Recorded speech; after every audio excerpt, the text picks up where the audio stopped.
Iñaki Gabilondo. Son las 8:30 de la mañana. Las 7:30 en la Casa Museo de José Saramago, en Tías, Lanzarote. Buenos días, mundo. ¿Quieres un café?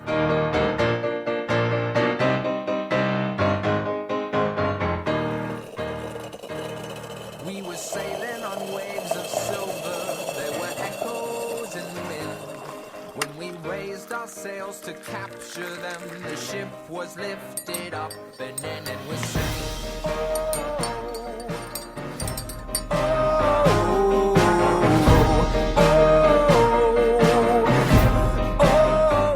La cafetera de radiocable.com con Fernando Berlín. that we came from, they play silver melodies and the kings and queens all write their dreams on silver pages. Nosotros no compartimos la hoja de ruta independentista, no la compartimos por ser ilegal, por ser unilateral y porque también estamos convencidos, hay una mayoría de catalanes y catalanas que no abrazan esa hoja de ruta independentista. Entonces, cuando veo que por ahí en las redes insultan a los que defendemos una Venezuela libre y democrática, les pido que, por favor, los que no sean mercenarios de la petropolítica, que vayan a verlo, que vayan a ver lo que está pasando en Venezuela y que después juzguen. Que manifiesto rotundamente que colaboraré incondicionalmente con la justicia y que manifestaré toda la verdad que yo conozco, toda la verdad que yo conozco. La verdad que yo conozco se las voy a reiterar porque ya la dije el otro día. La verdad, como dije en la anterior comparecencia, es que no he contribuido a ningún blanqueo de dinero, que no he ordenado nunca ningún blanqueo de dinero, que no he conocido nunca si ha habido blanqueo de dinero ni en el grupo municipal ni en ninguna otra parte, que no he tenido el menor conocimiento de Caja B ni en el grupo municipal ni en el partido. Yo sí creo que hay que cambiar cosas. En primer lugar, la mentalidad de las personas, en los dos sitios, en la política y en la sociedad. La sociedad debe de establecer un reproche severo para que ningún político pueda tener en ningún caso la percepción de que beneficiarse a sí mismo es compatible con el ejercicio de un cargo público. Pero en segundo lugar, creo que también hay que cambiar las normas para que si esos valores éticos y morales no son asumidos por los que se dedican a la vida pública, se les dificulte al máximo el caer en supuestos de corrupción. Nosotros seguiremos haciendo la misma propuesta, que creemos que es lo sensato, que contaría a priori con 61 y no con 161 y no con 131 votos en esta Cámara, que es una propuesta de gobierno a la valenciana, y esperamos que Pedro Sánchez y el Partido Socialista recapaciten, cambien de dirección, miren a su izquierda y quizá podamos tener un gobierno a la valenciana en España. Así que si no le llama a él, le va a llamar usted hoy. Por supuesto.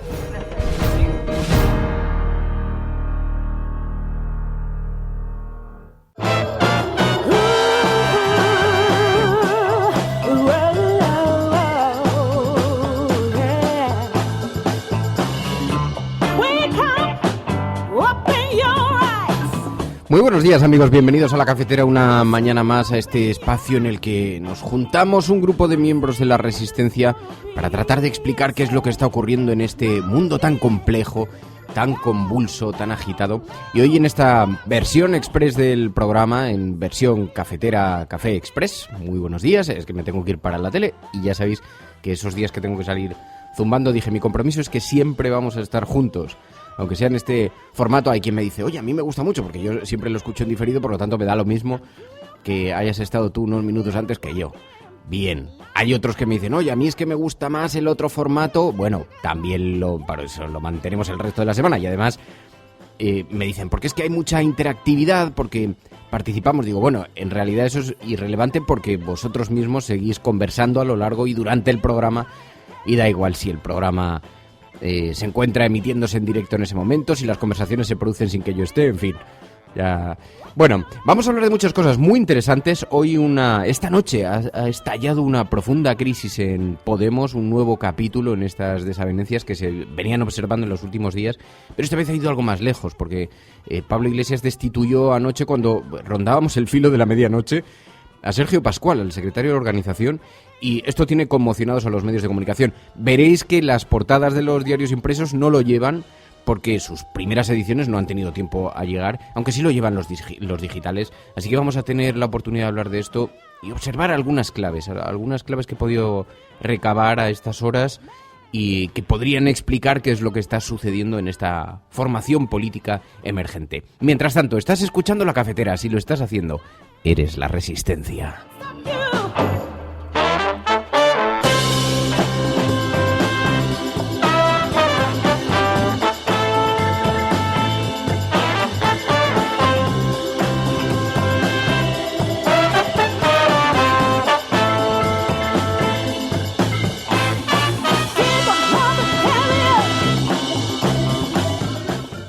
Han pedido ciertas concesiones. ¿Concesiones? La política es el arte del compromiso, Majestad. No soy política. Soy reina. Perdonadme. Tenéis mucha razón. Aún así, es más fácil gobernar a súbditos felices que irados. No espero que los sabios amos sean felices. La esclavitud los enriqueció. Yo abolí la esclavitud. No piden el regreso de la esclavitud. Piden que se reabran los reñideros.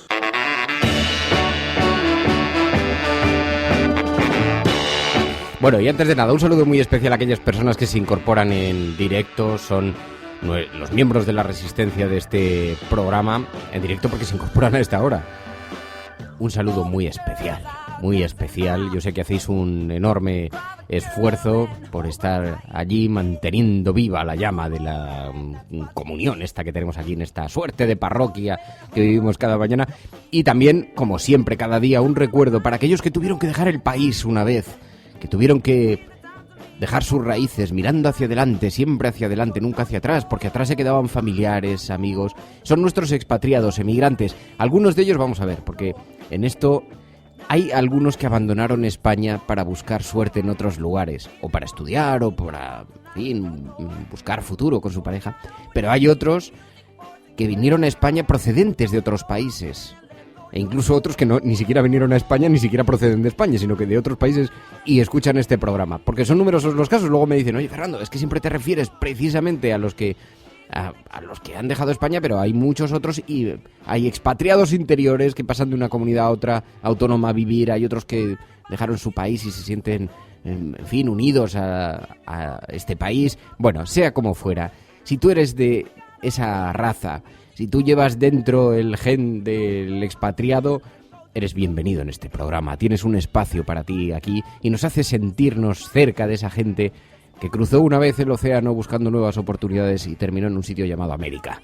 Sí, amigos, nos gustan los expatriados. Bueno, pues eso, un saludo muy especial. Vamos a comentar las portadas de los periódicos. Tenemos que organizarnos rápido para dar cabida a todas estas cosas. Y quiero que empecemos por esta profunda crisis que está viviendo Podemos. Además, se da una paradoja, se da una circunstancia. Sabéis que hace unas horas, apenas 2 horas antes de que se produjera la destitución de Sergio Pascual, el secretario de organización, Pablo Iglesias enviaba una carta a la militancia. Una carta a la militancia de Podemos, donde pedía unidad, y hablaba de no repetir errores como los que se habían producido en Podemos Madrid. También en la carta lanzaba alguna advertencia, porque aunque apelaba a mantener unidas las filas, y decía como una vacuna para no convertirse en un partido más, también lanzaba un aviso a navegantes, un aviso a la organización. No debemos volver a cometer errores como este y deberán asumirse las responsabilidades. Claro, obviamente cuando después, pocas horas después, conocimos la decisión de la destitución de Sergio Pascual, pues entonces ya entendemos a qué se refería exactamente, ¿no? Aquí hay muchas teorías, por las llamadas, por lo que yo la información que he podido ir recabando. Parece que Pablo Iglesias ha decidido tomar las riendas del control del partido porque consideran que en algunas regiones, y especialmente en Madrid, estaba bastante descontrolado. Esto es un apoyo indirecto a Luis Alegre, que sabéis que hace unos días también sufrió una profunda crisis en Madrid cuando intentó tomar las riendas del partido en Madrid y le dimitieron 9 personas. Bien, pues esto es un intento de Pablo Iglesias, es un apoyo bastante explicitado a Luis Alegre y es un intento de tomar las riendas, y para eso han desplazado a el secretario de organización, que es una persona extremadamente cercana a Íñigo Errejón, extremadamente cercana. Así que aquí nos encontramos con una situación bien interesante y podría estar dándose eso que algunos habían augurado entonces con pocos datos y que parece que en efecto va ganando importancia, que hay distancia entre Pablo Iglesias e Íñigo Errejón. Y la que no hubiera, desde luego a partir de este momento, se intensifica notablemente, porque sí que es cierto que Sergio Pascual es una persona de la máxima confianza de Íñigo Errejón, y esta es una decisión tomada por Pablo Iglesias. Así que, en fin, interpretaciones hay múltiples, es algo que lleva hoy Público.es precisamente. Dice, es uno de los miembros de la dirección más próximos a Íñigo Errejón. Iglesias destituye a su secretario de organización por su gestión deficiente, porque la carta en la que anunciaban la destitución de Sergio Pascual es una nota breve que sabéis la mayor parte de vosotros, que publicó Podemos en su cuenta de Twitter sobre las 11:30 de la noche, y en esa nota ya daba algunas claves sobre esta destitución, le reconocía el trabajo bien hecho a Sergio Pascual y después lo expulsaba. Si estaba bien hecho, difícilmente se entiende que lo expulsase. En fin, esto es un auténtico Juego de Tronos, amigos.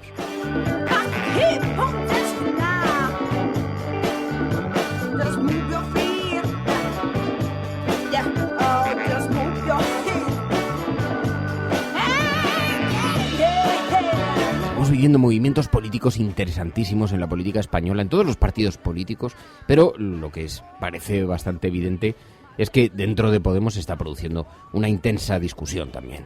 Escuchad. Hace media hora me he reunido con el primer ministro. ¿El primer ministro? Sí, el primer ministro en funciones, Lars Hesselbo. Y debo admitir que me ha parecido interesante. Nos invita a formar un gobierno con 5 ministerios. Y tal y como lo veo ahora, es nuestra opción más favorable. Le quitaremos toda influencia al Partido Laborista y utilizaremos nuestros escaños para realizar un trabajo político adecuado en lugar de no hacer nada. No puedes hablar en serio, Birgit. ¿Qué pasa? ¿Fuiste a la reunión al despacho del primer ministro? ¿Por qué no al de su grupo? Porque Lars Hesselbo tenía algo que hacer allí. Oh, entiendo, como si nada. Así que daba la casualidad de que Hesselbo estaba allí sentado con galletitas y un puñado de los ministros más fuertes de su gobierno saliente para hablar contigo. Parecía un primer ministro, ¿no? ¿Sabes cómo se llama eso? Farol de poder. Oye, Hesselbo no tiene nada sin tu apoyo. Ha perdido el 20% de sus escaños. Está en minoría, ¿vale? 5 ministerios es como si un tío fuera al mercado con una vaca y volviera con una gallina. ¿Hace cuánto que estás en esto? ¿Eh? Y dejas que te sorprenda con un ministerio de cooperación internacional. ¿De qué sirve un ministerio así? Lo único que ha hecho estos años ha sido recortar fondos en cooperación internacional.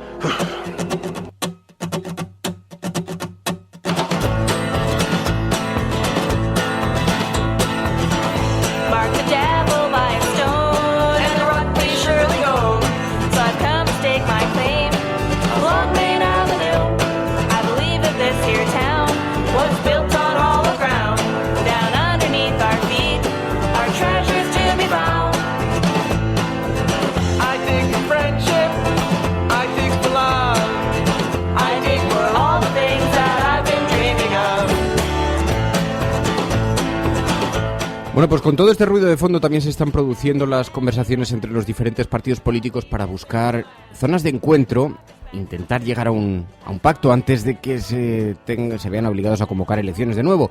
PSOE y Podemos se comprometen a volver a intentar un acuerdo, dice el periódico el periódico El País en su portada, que como os digo no lleva todavía la destitución de Sergio Pascual porque no había entrado en edición. Esta es la primera edición del periódico y seguramente habrá modificaciones a lo largo de la mañana y lo sustituirán y en fin, buscarán un hueco para esta noticia tan importante para la vida interna de Podemos.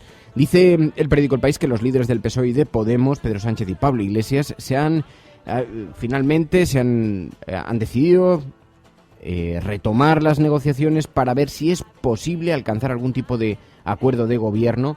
Dice que la comunicación entre ambos partidos se rompió ante la negativa de Iglesias de incluir en el diálogo al dirigente de Ciudadanos, Albert Rivera, y queda por ver si Podemos mantendrá ahora esa línea roja y Sánchez aceptará reunirse sin Albert Rivera, quien sí ha admitido encontrarse con ambos. Es Compromís, dice el diario El País en su portada. También el Partido Popular expedienta a Barberá y a todo su equipo en Valencia. Es la primera vez que el partido adopta este tipo de medida de forma colectiva.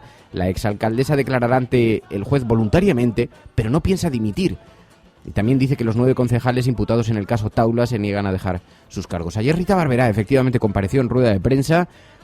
Tuvo también una cierta aclamación entre sus propias filas, pero parece ser que hay tensiones en el Partido Popular, en el seno del Partido Popular, por la posición que adoptó Mariano Rajoy. Mariano Rajoy se dio por satisfecho con las palabras de Rita Barberá. Dijo que sus explicaciones eran creíbles. Y, sin embargo, algunas voces en el partido, ahora lo veremos porque lo recoge algún medio de comunicación en su portada, algunas voces en su partido apuntan que esto puede romper al Partido Popular y que hay que reaccionar inmediatamente. Rita Barberá reapareció aceptando el ofrecimiento. Que manifiesto rotundamente que colaboraré incondicionalmente con la justicia y que manifestaré toda la verdad que yo conozco. Toda la verdad que yo conozco. La verdad que yo conozco se las voy a reiterar porque ya la dije el otro día. La verdad, como dije en la anterior comparecencia, es que no he contribuido a ningún blanqueo de dinero, que no he ordenado nunca ningún blanqueo de dinero, que no he conocido nunca si ha habido blanqueo de dinero ni en el grupo municipal ni en ninguna otra parte, que no he tenido el menor conocimiento de Caja B ni en el grupo municipal ni en el partido.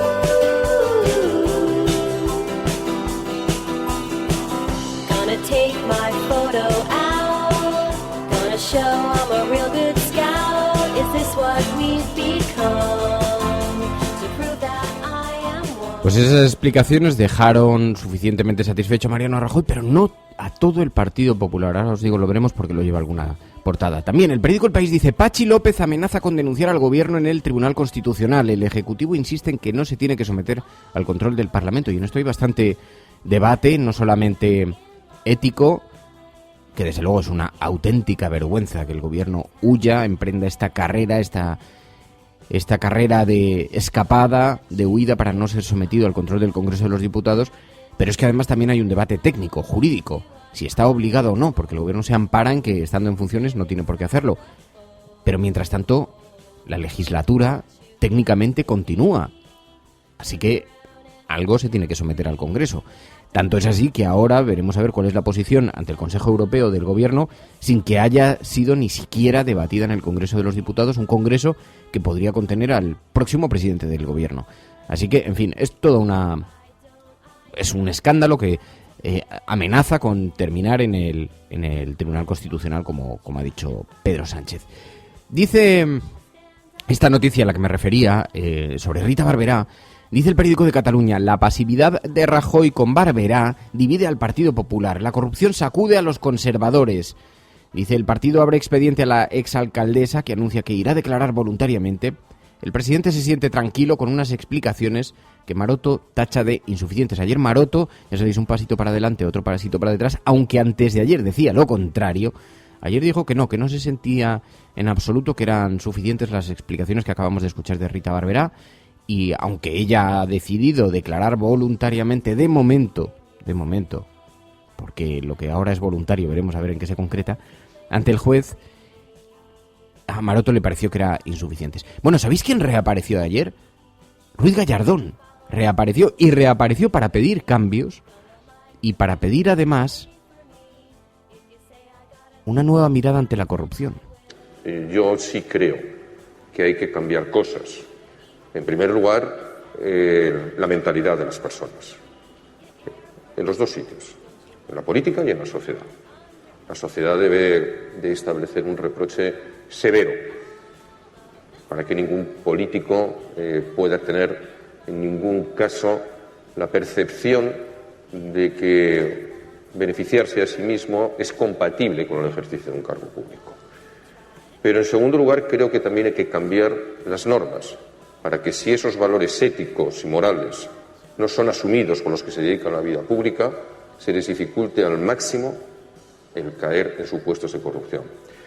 En fin, normas internas, normas externas, para dificultar la corrupción en lo posible. Dice el periódico El Mundo, Barberá agrieta al Partido Popular. Rajoy apoya a la exalcaldesa, pero abre expediente contra ella y contra su equipo tras la rebelión de los vicesecretarios Maroto y Casado. Maroto y Casado fueron los dos que se mostraron más duros contra Rita Barberá ayer. Dice, la senadora se niega a dimitir y dice que la avala el partido.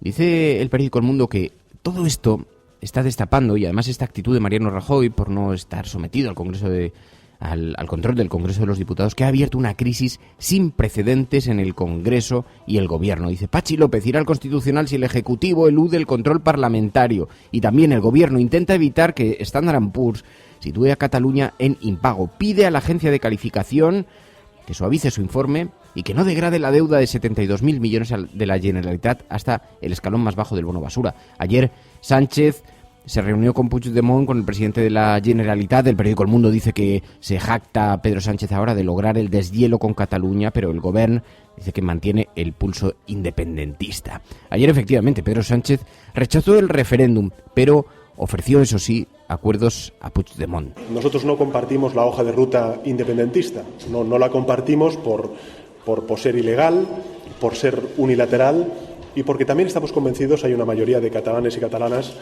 que no abrazan esa hoja de ruta independentista. Que no abrazan esa hoja de ruta independentista, pero el proceso, mientras tanto, de forma silenciosa, continúa, sigue ahí, ante la impasibilidad de todo un presidente del Gobierno. En fin, bueno, estás escuchando La Cafetera.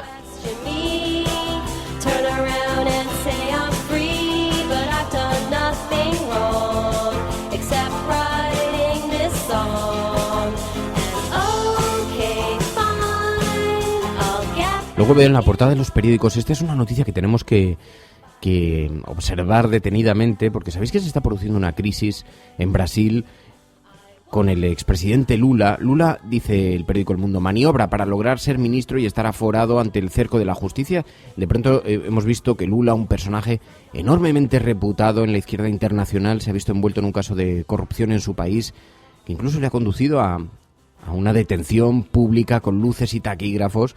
Hay quien piensa que todo se trata de una gran campaña porque amenazó con volver a la política y piensan que han tratado de destruirlo políticamente y la verdad es que le han metido en un auténtico lío de reputación en todo el planeta porque, como digo, es un personaje enormemente valorado en todo el mundo y va a tener que dar cuentas sobre este caso de corrupción en las filas de su partido que podría haberle implicado.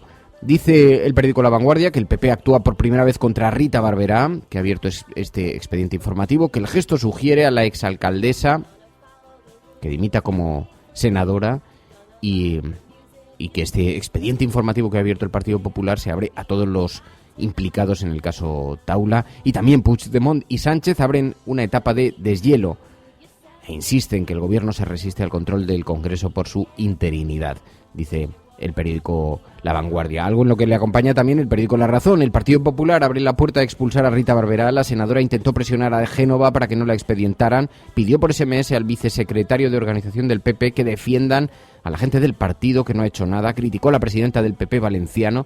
Lo que quiere hacer nos perjudica, dijo. Y también añade el periódico La Razón, Sánchez activa el pacto de izquierdas tras el deshielo con Puigdemont. Habla con Iglesias para retomar un acuerdo que necesita a los independentistas. Veremos a ver. Por cierto, en la portada del periódico La Razón, la fotografía que publican es una imagen de Rita Barberá en el Senado y está enviando un SMS. y dice: un SMS a Maillo 2 horas antes del expediente. Rita Barberá se comunicó desde el Senado con el vicesecretario de Organización del Partido Popular para intentar convencerle de que todo debe seguir igual, dice el periódico La Razón, que lo pone muy pequeñito y entonces hay que acercarse mucho.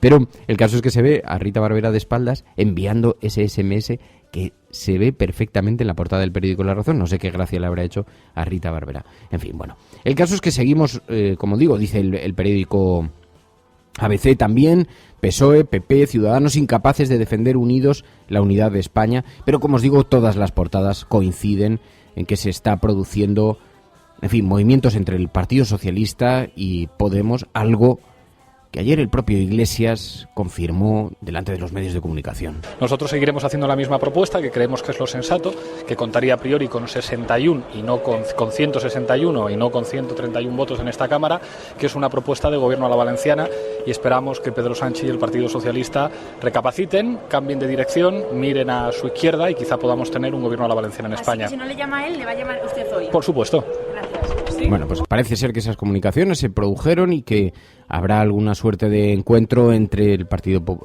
Socialista y Podemos. Y antes de que abandonemos este capítulo de actualidad de la agenda setting de los grandes medios de comunicación, ayer se produjo una situación. Felipe González lleva 24 horas muy intensas junto a Lilian Tintori, la mujer de Leopoldo López, el opositor que está, sabéis, encarcelado en Venezuela, y el caso es que se paseó por algunos lugares, estuvo por la mañana en televisión, después hubo una comparecencia, una rueda de prensa, y González hizo unas declaraciones insistiendo en la situación que se está viviendo en Venezuela. No le daría mucha más cobertura a este asunto si no fuera porque viene recogido en muchos medios de comunicación y porque en este espacio precisamente del que dedicamos a hablar de lo que está generando el gran ruido de los medios, pues tiene mucho encaje, ¿no? González, a los defensores de Venezuela, dice: entonces, cuando veo que por ahí en las redes insultan a los que defendemos una Venezuela libre y democrática, les pido que, por favor, los que no sean mercenarios de la petropolítica, que vayan a verlo, que vayan a ver lo que está pasando en Venezuela y que después juzguen. Bueno, lo interesante de esto es que, de nuevo, Venezuela vuelve a la campaña española, se introduce en plena campaña española, y por eso aquí decimos muchas veces la agenda setting. ¿Qué es la agenda setting? Es la agenda que marcan los grandes medios de comunicación y que, en fin, va enfocando los asuntos y los va enmarcando. Y hay una enorme distancia entre las preocupaciones de estos grandes medios de comunicación y las preocupaciones de los ciudadanos. Y quizás si observamos los digitales, enfocamos mejor cuáles son las verdaderas preocupaciones. A esto le llamamos nosotros la agenda de la cafetera. De la agenda setting, donde habita el ruido, a la agenda de la cafetera. Cuando nosotros decimos que vamos a bajar los impuestos todavía más que ahora, tenemos credibilidad. ¿Hemos hecho historia? El cielo no se toma por consenso, el cielo se toma por asalto. Bienvenidos a oportunidades en la confrontación electoral venezolana entre uno. ¿Hemos hecho historia? ¿Hemos hecho presencia? Yo creo en la democracia y por tanto yo creo que el partido... No, era instructora. No, hombre, no. Es que no tienes ni idea. El enemigo es Daesh, el terrorismo yihadista, lo que sea. La cafetera de radiocable.com. Buenos días, cafetera. Parece... Hola, Fernando. Referente a lo que has comentado sobre votantes... Totalmente de acuerdo con lo que ha dicho María por lo que respecta al referéndum. Mucha gente que se sincera empieza a decir que es la única salida al problema territorial. Que toda esta retórica de guerra acaba otorgando factualmente...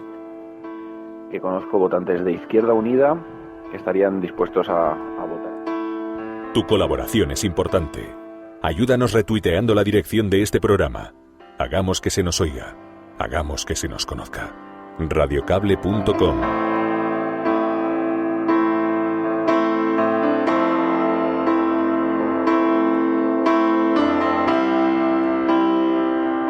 Y en esta agenda de la cafetera, dejadme que insista en este asunto, en esta crisis que implosionó anoche en el seno de Podemos, con este comunicado que envió la Secretaría General. Fue a las 11:36, dice el comunicado. La Secretaría General de Podemos lamenta comunicar el cese de Sergio Pascual de su cargo como secretario de organización del Consejo de Coordinación. Dice, agradecemos el buen trabajo realizado. Hay una cierta contradicción en esto, pero los últimos acontecimientos, añade, dan muestras de una gestión deficiente. Hombre, si ha realizado un buen trabajo, su gestión difícilmente puede ser deficiente, cuyas consecuencias, dice, han dañado gravemente a Podemos en un momento tan delicado como es el proceso de negociaciones para conformar un gobierno del cambio. Por este motivo, Sergio Pascual, dice, se queda relevado de sus funciones en este cargo, si bien mantendrá sus atribuciones como diputado. Hasta que tenga lugar el nombramiento de un nuevo secretario de organización por parte del Consejo Ciudadano Estatal, las competencias de esta secretaría serán asumidas a todos los efectos por la Secretaría General. Y esto lo llevan varios medios digitales, esto sí, algunos ya con algunas interpretaciones, con primeras explicaciones sobre lo que ha ocurrido. Y dice infolibre.es, Pablo Iglesias destituye a su secretario de organización por gestión deficiente. El partido descalifica el trabajo de Sergio Pascual en un momento delicado y en plenas negociaciones para formar gobierno, según el comunicado hecho público esta noche. Horas antes, Iglesias había enviado una carta a sus bases titulada Defender la belleza, en la que pedía unidad, dice infolibre.es, y pedía no repetir errores como en Podemos Madrid. Dice, Podemos enfrenta a problemas internos en 5 comunidades y, en fin, es el tema que lleva Infolibre en su portada. No solamente Infolibre, es que lo llevan prácticamente todos los digitales. Público.es, Iglesias destituye a su secretario de organización por esta gestión deficiente. Cree que los últimos acontecimientos han dañado al partido en un momento delicado. Sergio Pascual, uno de los miembros de dirección más próximos a Íñigo Errejón, y también, dice, el líder de Podemos advierte a los círculos y a la militancia sobre la guerra de desgaste a la que se enfrentan. En una misiva sin precedentes, el líder de la formación morada recuerda la trayectoria de Podemos en un momento crucial e histórico y avisa a dimisionarios y críticos que están haciendo el juego a los adversarios, dice Pablo Iglesias en esa carta que envió a la militancia. Y en la nota de Público, en la nota de portada, observamos algunas interpretaciones a la primero, todo el mundo achaca a lo ocurrido en Madrid esta última decisión de Pablo Iglesias de destituir a Sergio Pascual. Pero no solamente, porque también están recogiendo la filtración que se produjo hace unos días de ese documento sobre la imagen de Pablo Iglesias, cómo debía enfrentarse a Albert Rivera. ¿Os acordáis que el Confidencial.com publicó un documento interno que habían elaborado para Pablo Iglesias, donde le daban una serie de consejos para su entrevista con Jordi Évole, el debate aquel que se produjo con Albert Rivera? Bien, pues ese documento que se filtró, hay quien está atribuyendo la filtración, desde luego, evidentemente, de forma interna, y parece que están apuntando que pueda ser uno de los asuntos por lo que esta pérdida del control del partido, de la organización del partido de Sergio Pascual, pues, aunque también hay claves que os comentaba antes, que están más relacionadas con un apoyo explicitado de Pablo Iglesias a Luis Alegre. Esta tarde se va a producir una importante reunión en Podemos y de esta manera, destituyendo al secretario de organización, Pablo Iglesias le está dando todo su apoyo a la otra parte, a la parte de Luis Alegre. Así que, en fin, son claves que están relacionadas con la toma de las riendas del partido, con alguna que otra tensión interna que se ha producido y con estos problemas de organización y de comunicación, ¿no? Pero en todo caso, en fin, el periódico El País en el digital sí lleva esta noticia. Dice, Iglesias cesa al secretario de organización de Podemos en plena crisis. El líder del partido fulmina a Sergio Pascual, al que culpa de una gestión deficiente que ha dañado gravemente a la formación. Dice, era próximo a Íñigo Errejón, dice el diario El País. Voy a ver también, porque me imagino que en la edición digital de los otros grandes periódicos también lo habrán recogido, porque en efecto, en la portada del periódico El Mundo dice, fulmina a la mano derecha de Errejón en la dirección de Podemos. Dice, a Podemos de la mano de Errejón, al que conoció en Bolivia. Cuenta el periódico El Mundo. También el diario.es. Pablo Iglesias cesa a Sergio Pascual como secretario de organización. Hoy tiene monopolizado este asunto todas las portadas. Dice, la destitución del número 3 de la organización se produce tras las crisis abiertas en las organizaciones territoriales de Madrid, Euskadi, Galicia, tras las filtraciones de informes internos sobre Pablo Iglesias. Y dice, los últimos acontecimientos dan muestra de una gestión deficiente, añadía Pablo Iglesias en un comunicado. El comunicado de Podemos, la carta abierta y las claves sobre el futuro de Podemos entre familias y discursos está ya en pleno proceso de investidura. Hay seguidores de Pablo Iglesias y de Íñigo Errejón, pero no solo. Existen otras corrientes, grupos y afinidades políticas y personales, algunas evidentes y otras más sutiles. La reconfiguración del partido de una máquina electoral a otro tipo de proyecto se afrontará cuando el panorama político se tranquilice. Y las dimisiones en la Dirección Regional de Madrid, las diferentes posiciones en torno al modelo de Cataluña y de Galicia, así como el tono de Pablo Iglesias en las sesiones de investidura, han destapado las distintas formas de entender Podemos, dice hoy el diario.es.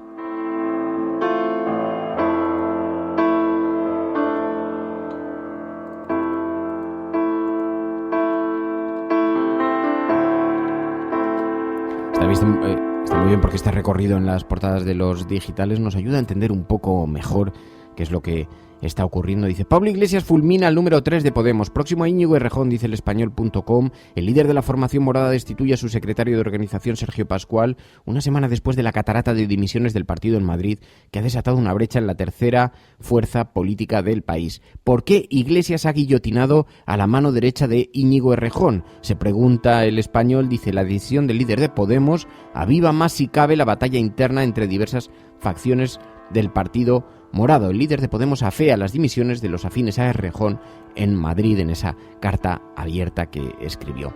Y dice el español.com, dice que lejos de remitir, la crisis interna de Podemos acaba de alcanzar niveles que parecían insospechados hace solamente unos días, y da algunas explicaciones. Dice, habla de este Podemos que tiene dos naturalezas, una muy próxima a la izquierda anticapitalista.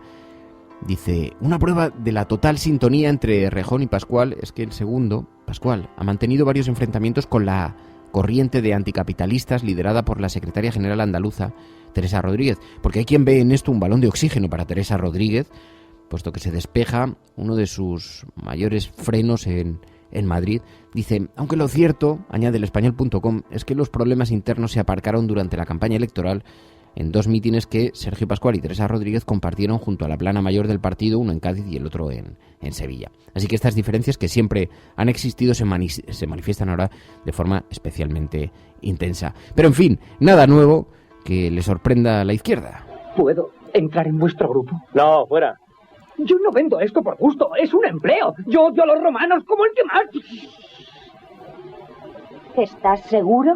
Claro que sí. A los únicos que odiamos más que al pueblo romano es a los cabrones del Frente del Pueblo Judaico. Disidentes. Y al Frente Popular del Pueblo Judaico. Disidentes también. El Frente Popular de Judea. Disidentes. ¿Qué? El Frente Popular de Judea, disidentes. El Frente Popular de Judea somos nosotros. Creí que éramos de la Unión Popular. Frente Popular. Bueno, antes de continuar, porque además, como os digo, esto ha tapado completamente el panorama informativo, aunque no lo recojan los impresos, pero mientras tanto, mientras escuchamos tanto ruido, lo que sí que estamos observando es que todavía hay una enorme indefinición en el futuro del gobierno de este país, que es una cosa sorprendente. Y nos preguntábamos aquí en Radio Cable cuáles son las consecuencias que esto puede tener económicas para el país, porque mientras tanto el país tiene que seguir acudiendo a los mercados, tiene que seguir batallando por la situación económica, y se lo hemos preguntado a un corresponsal internacional en nuestra sección de Internacional. Secessionist parties in Catalonia have wasted no time following the reconvening. Vamos a esta hora con información de último minuto. A esta hora en España, el ex vicepresidente del gobierno... En España finaliza el recuento de votos en los comicios municipales y autonómicos con una participación del 64%. Rodrigo Rato is under investigation for money laundering. El lien qui avait mis en place à l'époque la opération Mare Nostrum. Migrants, including a pregnant woman. Depuis le début de l'année, près de 1000 personnes ont péri dans les eaux méditerranéennes.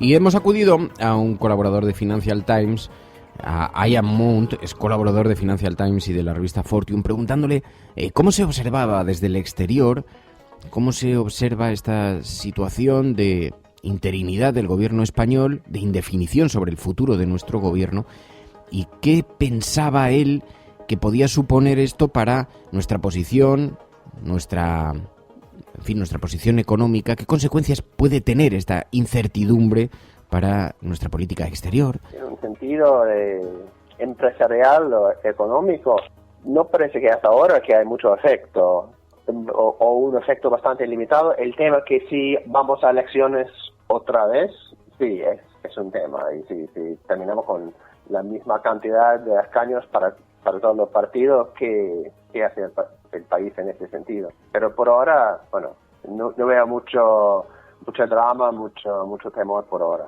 Me parecían muy interesantes estas palabras de Ian Mount. Es un experto, como digo, colaborador de Financial Times, de Fortune, de grandes revistas internacionales económicas, pero es muy interesante porque algunos medios sí habían apuntado que la situación de indefinición política podía estar teniendo consecuencias económicas ya, de facto, en nuestro país. Y no parece que eso sea así, no parece que se esté produciendo, así que todavía se puede vivir algo más de tiempo. No sé si esto nos da una alegría o nos provoca tristeza, se puede vivir algo más de tiempo en esta situación de indefinición, de incertidumbre aquí en España, pero dice que la falta de gobierno en España, hasta ahora en sentido en el empresarial o económico, no parece haber tenido mucho efecto sobre las cuestiones económicas. Así que, en fin, una buena o una mala noticia según se mire, porque esto puede ayudar a que el gobierno de Mariano Rajoy continúe, en fin, ad eternum, así, mientras el resto de los partidos intenta ponerse de acuerdo o no, continúe mirando para otro lado sobre lo que está ocurriendo aquí en España. Nadie se ve forzado a tomar decisiones. En fin, estás escuchando La Cafetera. Si lo estás haciendo, no estás solo.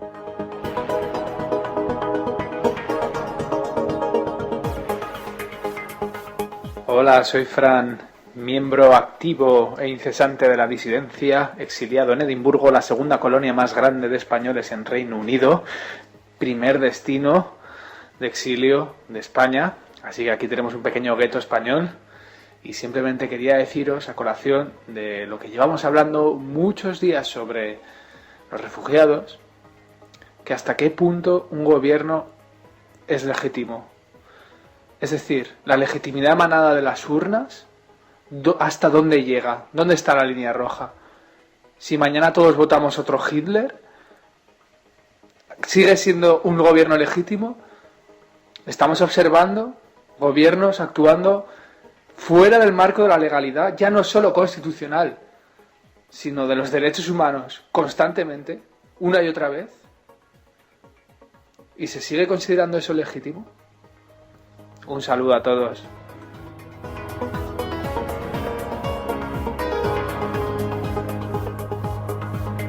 Oye, Fernando, te hablo desde Francia, desde la campaña. Bueno, te explico hoy una cosa que me ha pasado que no lo había visto nunca. Bajo a bloque operatorio, trabajo en un hospital, bajo a bloque operatorio, veo cirujano, es sirio, ¿vale? Pero bueno, ya le había preguntado por su hermana que están aún allí. Te lo cuento un poco rápido para que sepas ni que con dinero sales de allí. Y resulta que se echa a llorar un hombre hecho y derecho, que lo ves que no se asusta por cualquier tontería y es amigo, vamos, es amigo y tal, se echa pues a llorar, le tiembla el pulso para la operación y se sale. Y me voy fuera con él, bueno, como es más amigo mío que el resto un poco, digo, no, esperaros y voy a ver. Resulta que ni pagando 24.000 euros para coger un avión privado, no estamos hablando de un Boeing normal, no, vuelo comercial no, desde un país al sur que no me ha querido ni decir dónde, porque le pregunto y me dice, no te lo puedo decir por si acaso se te va la lengua, o sea, imagínate en qué punto están. Ni pagando ese dinero han podido salir. Ha ido el avión, se lo han parado en el aeropuerto y no puede salir de ahí. Y no ha podido sacar en este caso era su hermano, no recuerdo. En cualquier caso, ni con dinero sales. Es penoso la situación lo que me están contando allí es penoso. Por ejemplo, no puede ir porque si va allí tiene precio su cabeza. O sea, si va allí le cortan la cabeza en Siria. Es alucinante. ¿Por qué? Hace 30 años que lleva aquí, en Francia, fue combatiente del otro bando, va allí y le cortan la cabeza. O sea, así de claro. Es alucinante. Eso es cuando escuchas desde los propios sirios. O sea, sirios acomodados con mucho dinero aquí, ¿vale? O sea, mucho dinero porque, ya sabes, salario cirujano. Pero pero es vergonzoso, es auténtica, vamos, yo es que hoy estoy, que es que no sé ya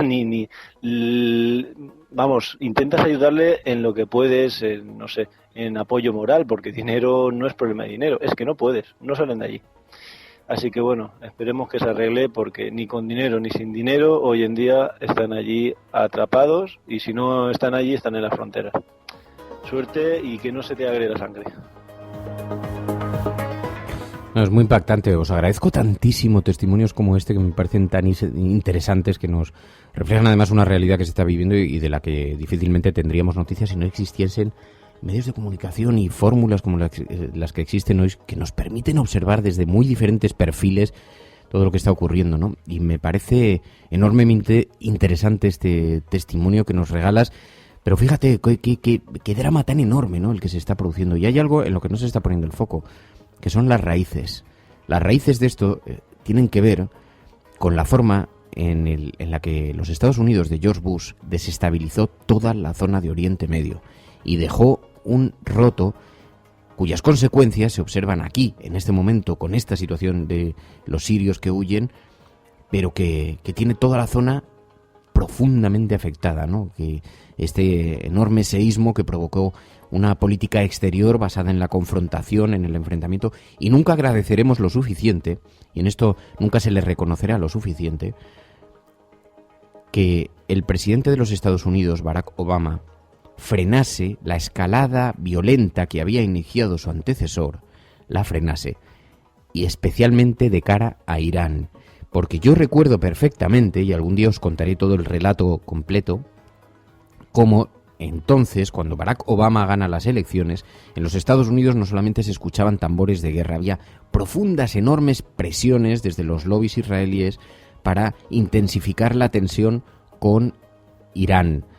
Y lo sé porque algunos miembros se introdujeron en grandes medios de comunicación y se observaba en las columnas de los periódicos, se veía, y en fin, yo tuve conversaciones, pues nosotros entonces teníamos un acuerdo con un gran medio de comunicación de los Estados Unidos y había una enorme presión para justificar argumentalmente la tensión que se vivía contra Irán, creando ese clima, ese contexto que después, con la victoria de Barack Obama, quedó frenado, quedó detenido. No quiero imaginar el incendio que estaríamos viviendo si se hubiera producido una guerra de verdad entre los Estados Unidos e Irán. Fijaos si las consecuencias que estamos viviendo ya son profundamente dramáticas, la situación que estaríamos viviendo. Por eso digo muchas veces cuando se mira hacia atrás,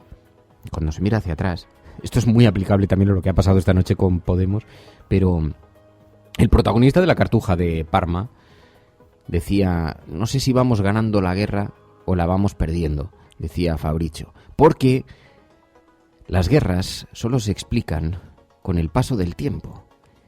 Lo que ha ocurrido solo se explica con el paso del tiempo, solo se pueden obtener explicaciones precisas, así que ahora sabemos lo que provoca la inestabilidad, consecuencia de la política exterior de George Bush. Lo sabemos con estos sirios recorriendo las fronteras, miles de dramas pequeños, familiares, como el que tú mismo nos relatas en esta llamada tan interesante, miles de personas que tienen a familiares repartidos por todo el mundo y que ven, en fin, una imposibilidad absoluta para ayudarles. Te lo agradezco muchísimo y, en fin, poco te puedo decir más que le traslades nuestro cariño. Vaya situación, vaya dramas que están viviendo algunos, no menores desde luego que las imágenes tan terribles que estamos observando entre estos refugiados, algunos de ellos con niños de las manos, cruzando ríos, cruzando miles de kilómetros para llegar en la gran gira de su vida que constituirá este recorrido ante el que Europa está mirando para otro lado, en fin, de una forma escandalosamente vergonzante.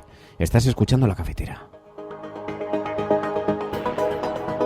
En La Cafetera de Radio Cable hemos pedido ayuda a Ada Colau, Si nos organizamos, la población, le podemos dar la vuelta a esto, ¿no? Jordi Évole, No sé, yo vuelvo a disculparme. Ana Pastor, Si no me responden, pues yo interrumpo y repito la pregunta. Borja Semper, Quien sabe sobre la situación de ETA no es ni Esperanza Aguirre. Pachi López. Cada día la tenemos que construir entre todos y no unos contra otros. A científicos que hablan del aborto, a partidos políticos a los que otros no dan voz. Pues para ECU el debate del Estado de la Nación ha mostrado a un Mariano Rajoy que vive absolutamente ajeno a la realidad española. Al editor de la revista Mongolia. La comparecencia de la infanta ayer era tan previsible todo lo que iba a pasar que nosotros hicimos un pre-guión. Pedro J. Ramírez. Lo sorprendente tal vez no sea que yo haya dejado ayer o el domingo vaya a dejar de ser director del Mundo, sino que haya aguantado 25 años o que me hayan aguantado durante 25 años. ¿Todavía te preguntas por qué escuchar La Cafetera?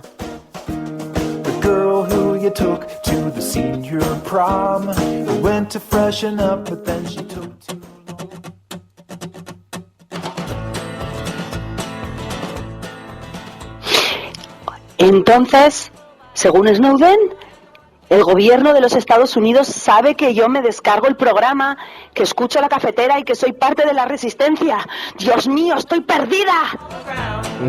Yo creo que ya estabas perdida de antes. Bueno, muchas gracias a todos por la compañía. Mañana ya volvemos en el formato normal para hacer este repaso a la prensa ya con la compañía de María. Veremos a ver la agenda paralela de La Cafetera y, en fin, simplemente desearos muchísima suerte. Estás escuchando La Cafetera, si lo estás haciendo, no estás solo.